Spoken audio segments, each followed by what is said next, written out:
Bonjour et bienvenue sur Rencontre, le podcast du laboratoire de la mobilité inclusive. Je suis Sophie Plumer, votre hôte. Face à la double urgence sociale et climatique, et face à la tension qui en découle, comment concilier inclusion sociale et transition énergétique dans le champ de la mobilité ? Cette question sera notre fil rouge pour toute la première saison de Rencontre, dans laquelle nous aurons le plaisir de donner la parole à des experts et des acteurs de la mobilité pour qu'ils nous aident à mieux comprendre le sujet afin de nous permettre d'agir et construire un avenir meilleur.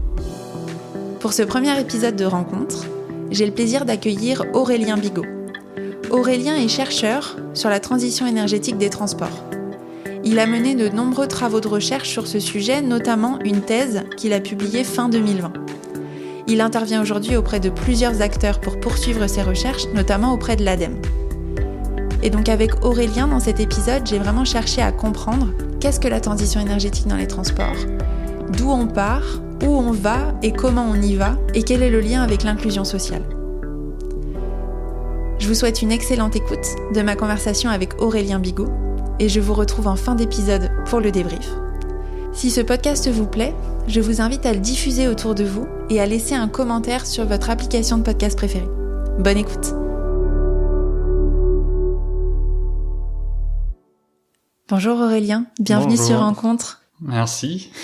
Aurélien, tu es chercheur sur la transition énergétique dans les transports. Oui. Ensemble, nous avons le plaisir d'ouvrir la première saison de Rencontre qui a pour thème « Comment concilier l'inclusion sociale et la transition énergétique dans le champ de la mobilité ». Oui. La question est complexe et le podcast a justement pour objectif d'apporter des clés de compréhension à nos auditeurs et à nos auditrices pour leur permettre et nous permettre aussi au passage d'agir en conscience et en connaissance. Je voudrais démarrer cet épisode avec toi par creuser le sujet de la transition énergétique. Et puis dans la seconde partie de l'épisode, on parlera du lien entre transition énergétique dans les transports et inclusion sociale.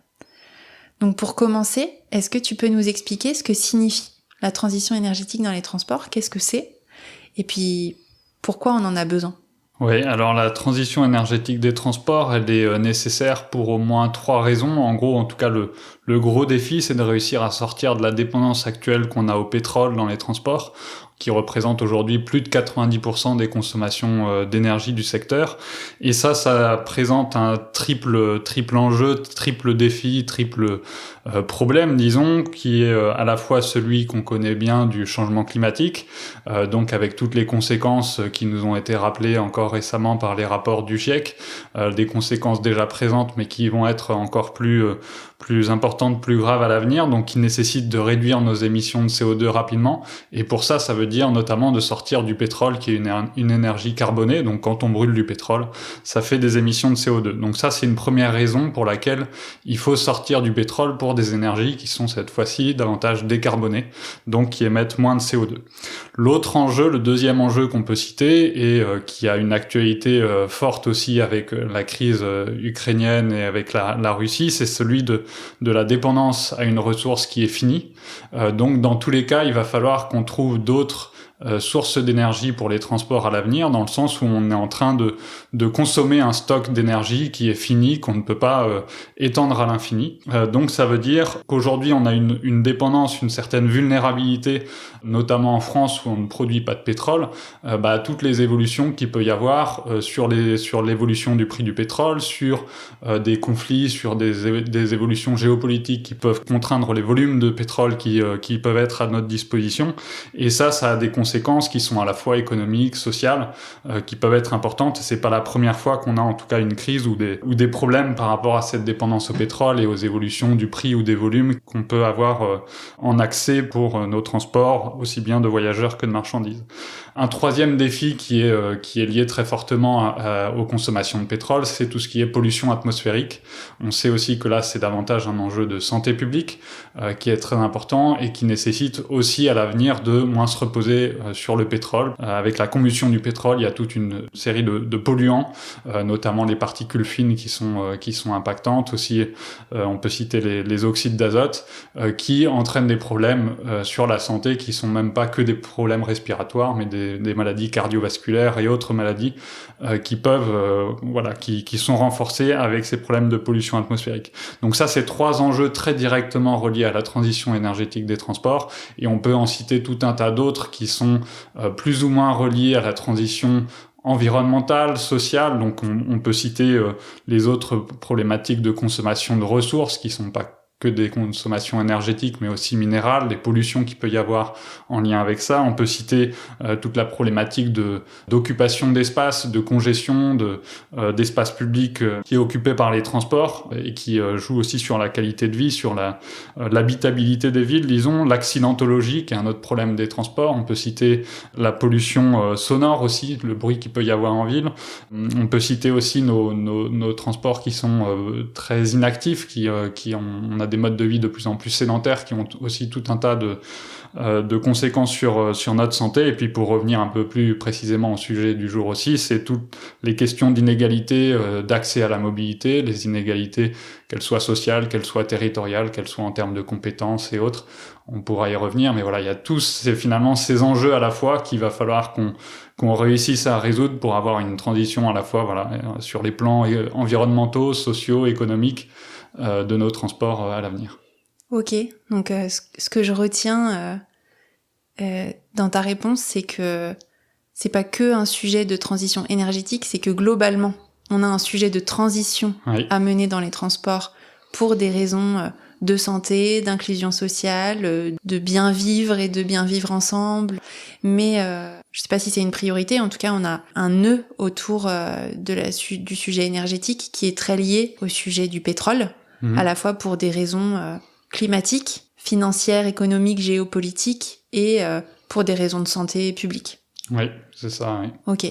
Tu travailles aujourd'hui sur des scénarios de prospective à horizon 2050, notamment en vue de la neutralité carbone en France. Je voudrais savoir déjà qu'est-ce que ça veut dire, la neutralité carbone, et qu'est-ce que ça génère en termes de défis et d'évolution de société. Oui, alors vaste question.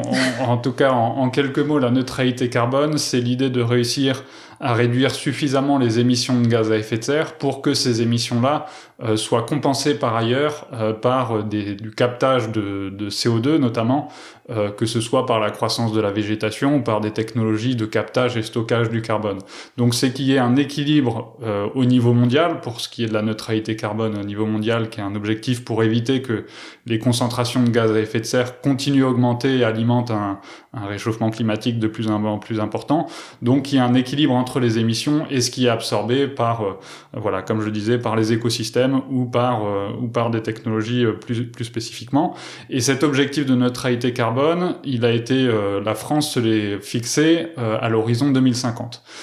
Donc ça veut dire qu'en France, il va falloir qu'on divise en gros par rapport à aujourd'hui par 5 à 6 nos émissions et que dans le même temps, nos puits de carbone soient en augmentation. Donc dernièrement, on avait déjà des puits de carbone qui augmentaient chaque année, notamment via la croissance de la végétation. Il faut que ce potentiel-là perdure dans les prochaines décennies, mais même augmente.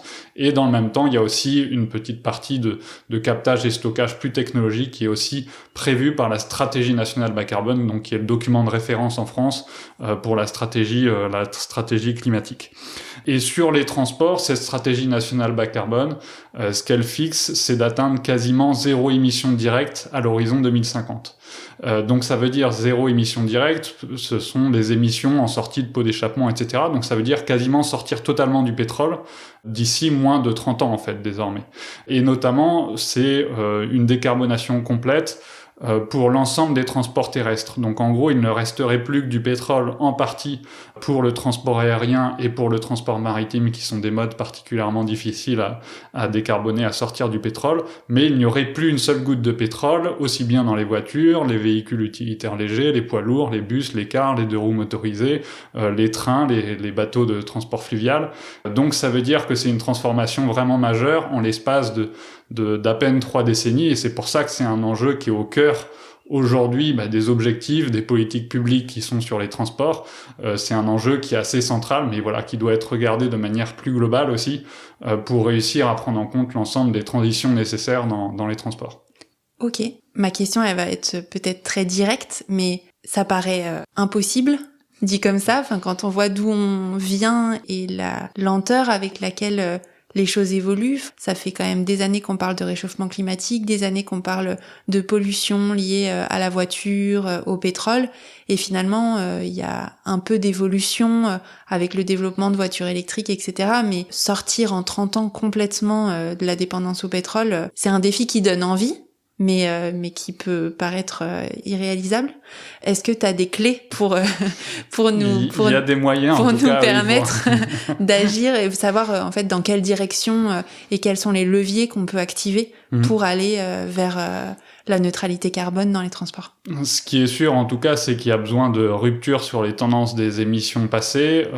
Sur la dizaine d'années qui vient de passer, sur la décennie 2010, les émissions ont été relativement stables au cours du temps, donc il n'y a pas eu de baisse très significative, alors que justement, il y a besoin d'une baisse significative, y compris à court terme, pour respecter nos objectifs climatiques, parce que c'est pas uniquement l'horizon à 2050 qui importe par rapport au changement climatique, c'est le cumul d'émissions sur l'ensemble de la période. Donc ça veut dire, si jamais on veut réussir à limiter le réchauffement climatique à 2 degrés, voire 1,5 degré, tel que c'est l'objectif de l'accord de Paris, ça demande de réduire les émissions vraiment à très court terme de manière forte.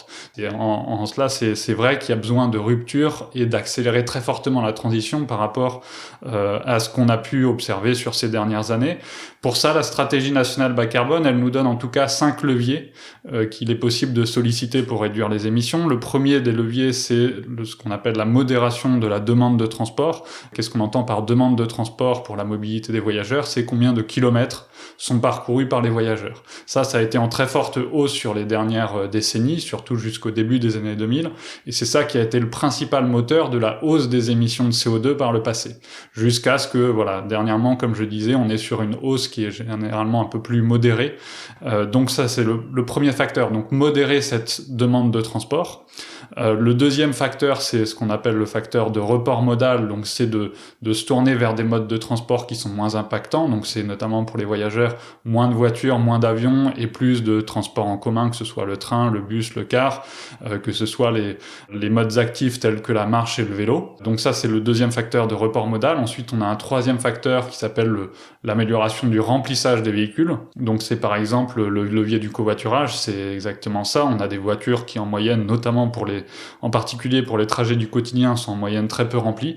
Eh bien, il y a un intérêt à mieux les remplir pour qu'il y ait moins de véhicules en circulation pour répondre aux mêmes besoins de transport. Donc ça, c'est le troisième levier. Ensuite, il y a un quatrième levier qui est ce qu'on appelle l'efficacité énergétique des véhicules. C'est de faire en sorte que les véhicules qui circulent consomment moins d'énergie par kilomètre parcouru. Et là-dessus, il y a à la fois des leviers qu'on peut appeler des leviers assez technologiques, comme par exemple l'amélioration du rendement des moteurs. Donc ça, il y a eu des progrès assez significatifs ces dernières années ou ces dernières décennies là-dessus. Il y a aussi comme levier technologique l'hybridation ou l'électrification des véhicules, qui peut aller dans le sens d'une moindre consommation d'énergie. Mais il y a aussi des leviers qu'on peut appeler plus de sobriété, comme par exemple la réduction du poids des véhicules, la réduction de la vitesse sur les routes. Ça peut permettre aussi de moins consommer, mais c'est plus, disons, des changements dans les comportements, dans les pratiques de mobilité, dans les types de véhicules qui sont achetés. Voilà, de manière plus générale, un peu plus des changements comportementaux. Et puis enfin, le cinquième et dernier levier, c'est ce qu'on appelle la décarbonation de l'énergie. C'est de faire en sorte justement de sortir du pétrole et de se tourner vers des énergies qui sont moins carbonées. Donc on peut citer notamment la mobilité électrique, la mobilité hydrogène, le recours au biogaz ou au biocarburant, à condition que ces énergies-là soient produites de manière plus décarbonée, donc avec moins d'énergie fossile qui soit produite de manière durable, pour éviter d'avoir trop d'autres conséquences environnementales ou sociales liées à la production de ces énergies. Donc c'est ces 5 grands leviers, donc pour les répéter: modération de la demande de transport, report modal, amélioration du remplissage des véhicules, amélioration de l'efficacité énergétique des véhicules, puis décarbonation de l'énergie, qu'il faut vraiment combiner et en fait il faut simultanément agir sur ces 5 leviers pour réussir à avoir cette rupture qui est attendue en termes de baisse d'émissions de CO2 et atteindre les objectifs climatiques notamment qu'on s'est fixés. Ok. Dans la présentation du podcast, on disait on est tous concernés, on est tous dans le même bateau et on a tous un rôle à jouer. Et là, la transition énergétique des transports, on le voit bien tel que tu l'expliques dans les leviers qu'on peut solliciter. On a des leviers qui sont très simples sur lesquels toi, moi, notre voisin, notre grand-mère peuvent agir, et en même temps des leviers sur lesquels on a vraiment besoin des pouvoirs publics, des entreprises, de l'innovation, de la recherche, des décisions politiques. Exactement, ouais, ça rejoint en tout cas, d'un côté un peu plus des facteurs de demande, c'est plus la demande qui peut transformer les choses, et de l'autre côté plus l'offre qui va transformer les transports de manière générale, les types de carburant qu'on utilise, etc. Et ce qui est sûr, c'est qu'en effet, il faut vraiment combiner les deux, et que ça interroge du coup l'ensemble des acteurs, que ce soit du citoyen à l'usager, en passant par les entreprises et les pouvoirs publics.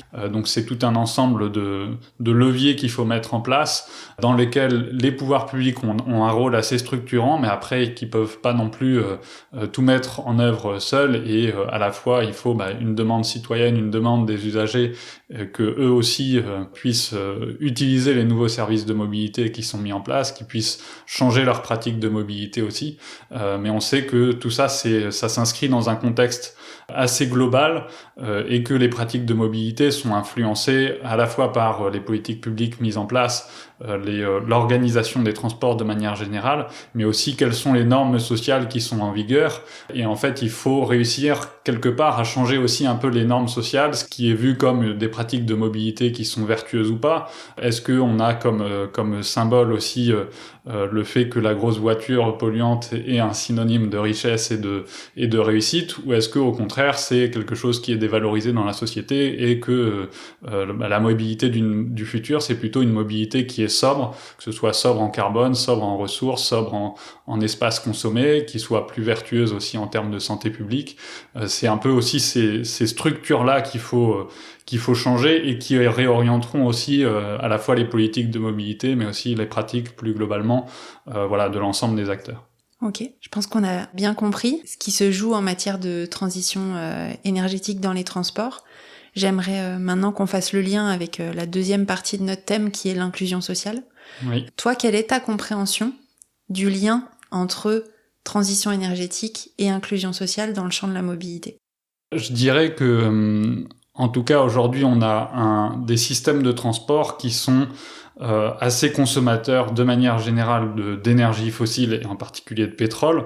On est beaucoup revenu là-dessus, mais qui de manière générale est assez intense en énergie, en ressources, et que cette mobilité-là est coûteuse de manière générale.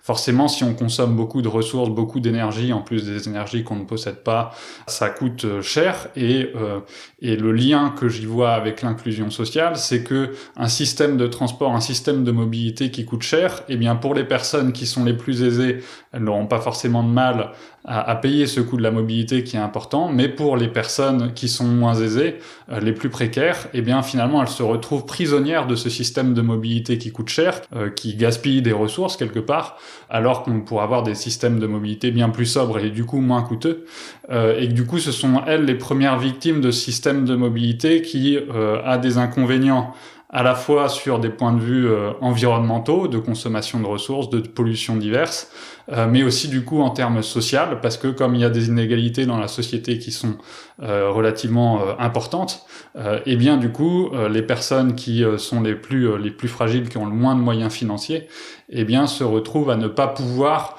avoir ce système de mobilité qui n'est pas adapté du coup à leurs moyens financiers.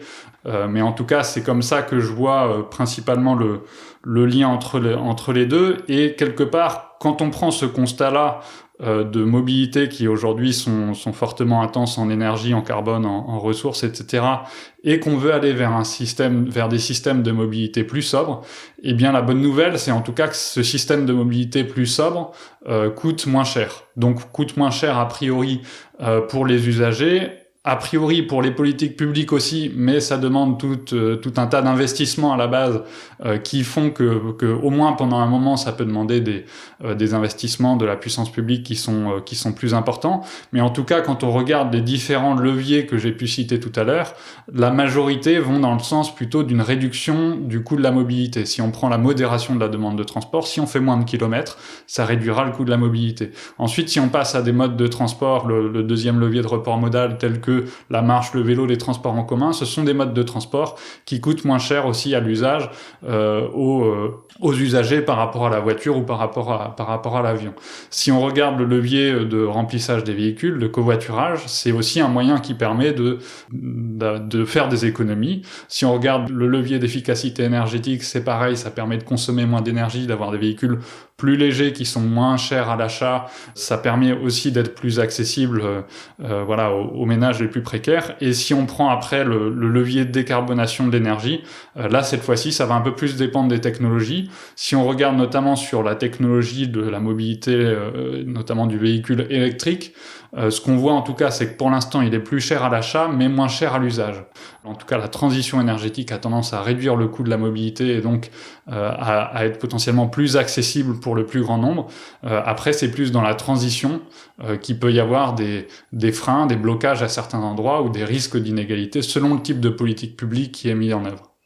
Ok, on comprend quand même ce qui était pas clair pour moi avant qu'on échange ensemble dans la préparation de cet épisode, c'est que un des nœuds du problème de la mobilité durable et inclusive est quand même représenté par la voiture individuelle, le gros SUV familial qui est lourd, qui coûte cher et qui roule au diesel.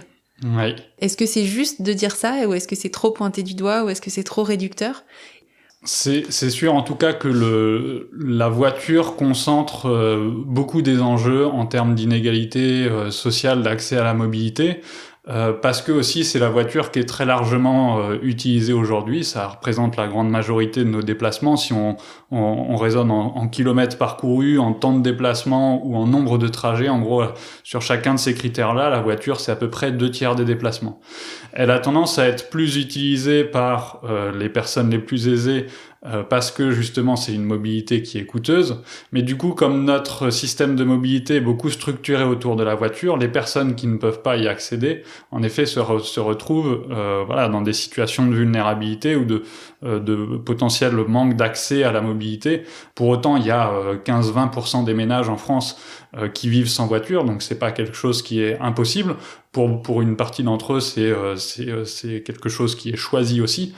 Mais l'enjeu, c'est d'aller beaucoup plus loin en termes de transition vers un système où ce serait beaucoup plus facile de se passer de la voiture. Donc se passer de la voiture pour certains trajets en développant les autres modes de transport, mais se passer de la voiture de manière générale aussi, réussir à démotoriser, donc à ne plus posséder de voiture ou posséder moins de voitures. Il y a aussi en gros 35% des ménages qui sont multimotorisés, donc ça veut dire que il y a plusieurs véhicules au sein du ménage, et ça veut dire qu'il faut penser les politiques de mobilité pour que l'ensemble des trajets d'un ménage puissent être réalisés avec d'autres modes de transport. Donc ça veut dire développer les offres, par exemple en transport en commun, développer le covoiturage, développer les modes actifs tels que la marche et le vélo, pour les déplacements plus exceptionnels, de développer aussi l'autopartage.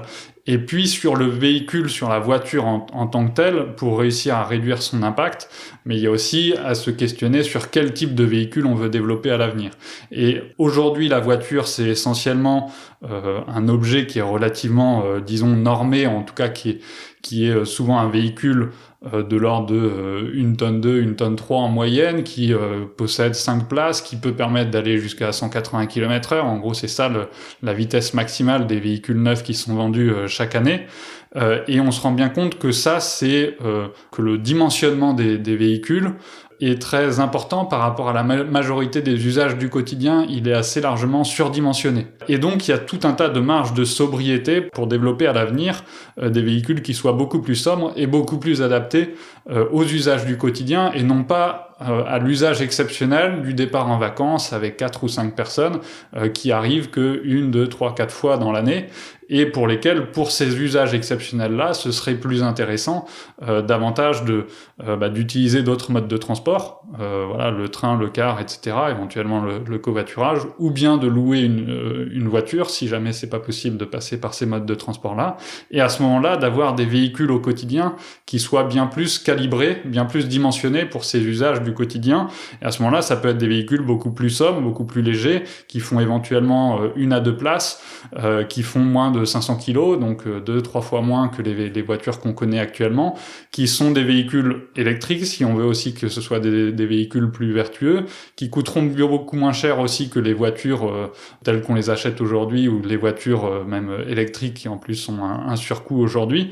Et à ce moment-là, en développant ce type de véhicule-là, ça permettrait aussi de réduire le coût d'accès à des véhicules neufs, et à ce moment-là améliorer aussi l'inclusivité de ce type de véhicule. Et si on regarde de manière un petit peu plus générale, au-delà de développer des sortes de voitures légères, de mini-voitures, de voiturettes, on pourrait développer tout un tas de véhicules qui sont un peu intermédiaires entre le vélo et la voiture. Si on part du vélo, on peut aller vers du vélo assistance électrique, vers du vélo cargo, éventuellement assistance électrique ou pas, vers du vélo mobile. C'est un vélo qui est couché, qui est caréné, donc c'est-à-dire qu'il est protégé aussi des intempéries, il est plus aérodynamique.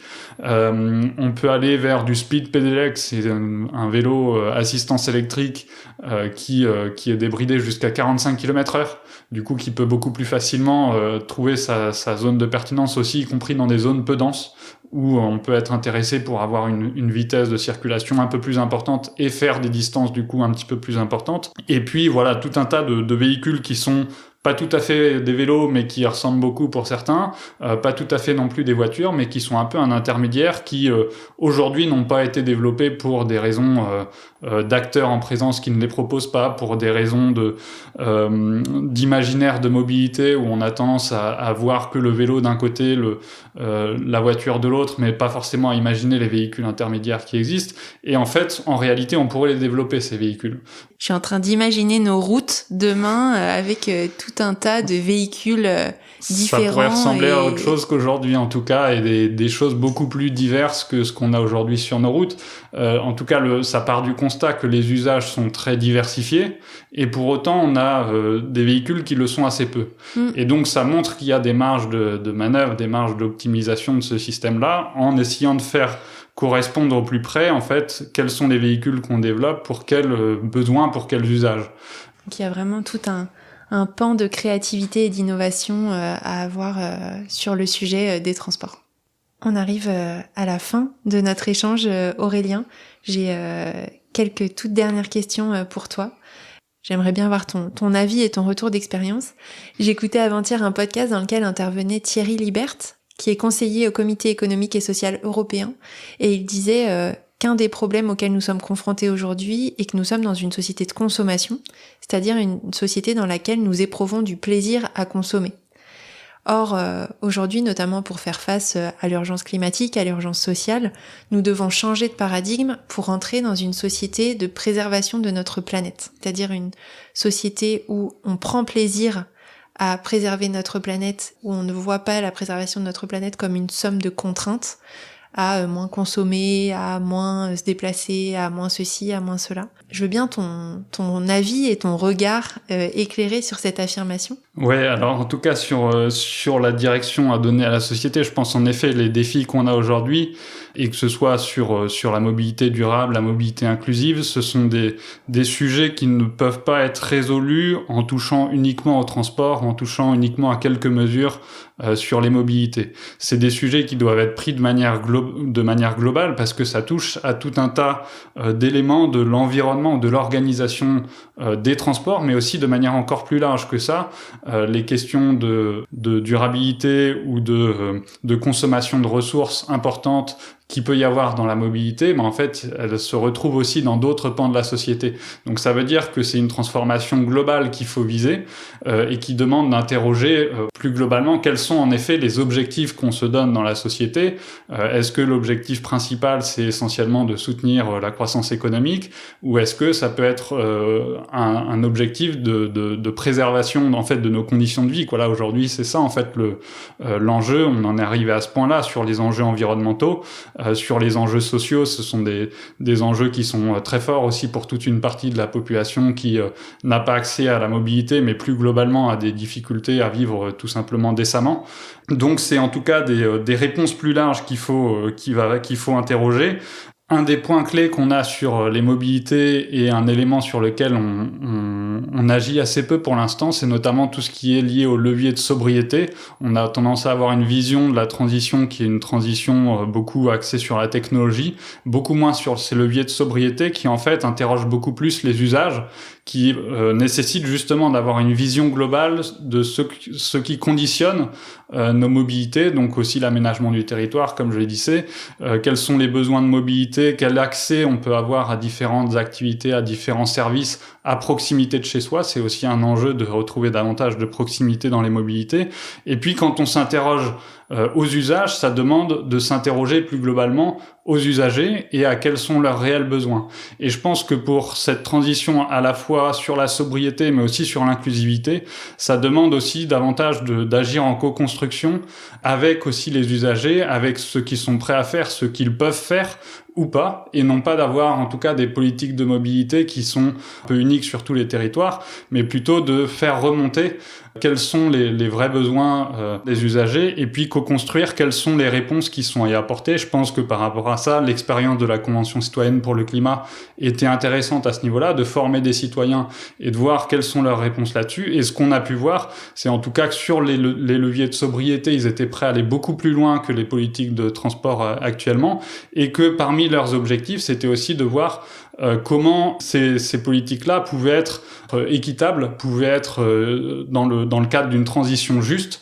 Et je pense qu'ils ont apporté tout un tas de réponses, ou en tout cas au moins de pistes de solutions qui sont intéressantes à étudier pour l'avenir, pour concilier justement ces enjeux de durabilité, d'inclusion, et puis d'une transition qui paraissent aussi souhaitables du point de vue des citoyens. Ok. J'aimerais juste revenir sur la notion de plaisir. Oui. Et pour faire le lien peut-être avec toi, le mode de transport que tu utilises, puisque t'es arrivé à notre rendez-vous avec un vélo portable. Un vélo pliant, c'est ça. Pliant, voilà. Et tu me disais que tu utilisais beaucoup ce mode de transport-là pour justement insuffler des transformations dans nos usages. Et on le disait, on a tous un rôle à jouer, donc tous les acteurs, les pouvoirs publics, les entreprises, etc. Mais nous aussi, en tant que consommateur de transport. Est-ce que tu peux peut-être nous partager quel plaisir tu prends à te déplacer en vélo ? Ouais, je pense que moi ça fait longtemps que j'utilise ce mode de transport-là. Globalement, je me déplace essentiellement à pied, à vélo ou en train. C'est vraiment mes 3 modes de transport principaux et très peu finalement les autres modes de transport. C'est avant tout une question de cohérence selon moi avec les sujets que j'étudie et qui me tiennent à cœur depuis longtemps. Et après, en fait, une fois qu'aussi on goûte à ces modes de transport-là, on n'a pas forcément envie de revenir en arrière, parce que en effet, ce sont des modes de transport qui sont agréables et qui, je pense notamment pour ce qui est des mobilités actives, la marche, le vélo, qui permettent aussi d'être en bonne forme physique, qui ont tout un tas de co-bénéfices très importants sur la santé, qui permettent aussi de se changer les idées peut-être plus facilement que d'être bloqué dans des embouteillages en voiture, et pour lesquels, du coup, à titre personnel, en tout cas, je me verrais pas changer actuellement. Après, c'est des habitudes de mobilité qui sont ancrées depuis des années. On a un poids des habitudes qui est extrêmement fort. Donc aujourd'hui, pour moi, ça me paraît tout à fait simple. En tout cas, ça me paraît pas particulièrement compliqué aujourd'hui d'utiliser ces modes de transport, parce que mon mode de vie est structuré autour de ça aussi. C'est un choix de vie depuis longtemps. Après, l'enjeu qu'on a plus globalement aujourd'hui, c'est de réussir à rendre ces modes de transport désirables et accessibles au plus grand nombre. Et c'est ça la difficulté de la transition, c'est que dans un système qui a été pensé beaucoup autour notamment de la voiture jusqu'à maintenant, bien comment on réussit à donner l'envie et à donner la capacité au maximum de personnes de se saisir aussi de ces modes de transport et qui trouvent aussi le plaisir dans cette transition, à la fois le plaisir en termes d'alignement par rapport aux valeurs et par rapport à la conscience que le changement climatique notamment est un enjeu très important et qu'il faut y répondre, mais aussi un plaisir aussi personnel dans cette transition, à y trouver des co-bénéfices qui soient à la fois sociétaux et personnels aussi. Je trouve que tu es un modèle, en tout cas un exemple de ces deux facteurs, à la fois un alignement avec tes valeurs et puis un plaisir personnel. J'essaye en tout cas. Merci. Je te remercie beaucoup Aurélien pour tous ces éclairages et toutes ces explications. De rien, bien merci pour l'invitation. J'espère que cet épisode avec Aurélien Bigot vous a plu et que vous avez mieux compris la problématique à laquelle nous cherchons à répondre. Je vous la rappelle, comment et pourquoi concilier inclusion sociale et transition énergétique dans le champ de la mobilité. Dans cette dernière partie du podcast, je vais vous partager mes 3 apprentissages. Je vous invite à faire la même chose de votre côté et à réfléchir à ce que vous retenez de cet épisode. La première chose que je retiens est que le réchauffement climatique est une raison majeure de la transition énergétique, mais elle n'est pas la seule. La dépendance énergétique à des énergies fossiles que nous ne produisons pas, le coût de ces énergies fossiles, dont le problème s'accroît d'ailleurs avec le conflit en Ukraine, l'impact des particules fines et de la pollution atmosphérique sur la santé publique, sont autant de raisons qui doivent nous pousser à effectuer cette transition énergétique dans les transports. Mon deuxième apprentissage est que tous les leviers qui nous permettent d'effectuer cette transition, et qu'Aurélien a d'ailleurs cité à plusieurs reprises dans l'épisode, sont des leviers qui sont favorables à l'inclusion sociale, et plus globalement, qui sont vertueux pour toute la population, avec la baisse des coûts des transports et le développement des modes actifs qui ont un impact positif sur notre santé. Enfin, mon troisième apprentissage, c'est que cette transition est un défi, mais que ce défi est accessible et que nous avons tous un rôle à jouer en tant qu'usagers, en tant que décideurs, en tant qu'acteurs de la mobilité. À mon échelle individuelle, par exemple, j'ai pris conscience que mes choix de transport ont un réel impact. Grâce à Aurélien, j'ai vraiment envie de choisir des modes de transport alternatifs à la voiture pour toute ou partie de mes déplacements et de privilégier le train, le covoiturage, les transports en commun, le vélo, la marche quand c'est possible. Vous avez sûrement retenu bien d'autres choses suite à l'écoute de cet épisode et avec toute l'équipe du Laboratoire de la mobilité inclusive, nous avons très envie de connaître vos apprentissages et votre avis. Donc nous vous invitons à réagir et à nous partager vos apprentissages sur la page LinkedIn du Laboratoire de la mobilité inclusive. Je vous souhaite une très bonne continuation et je vous dis à bientôt pour un nouvel épisode.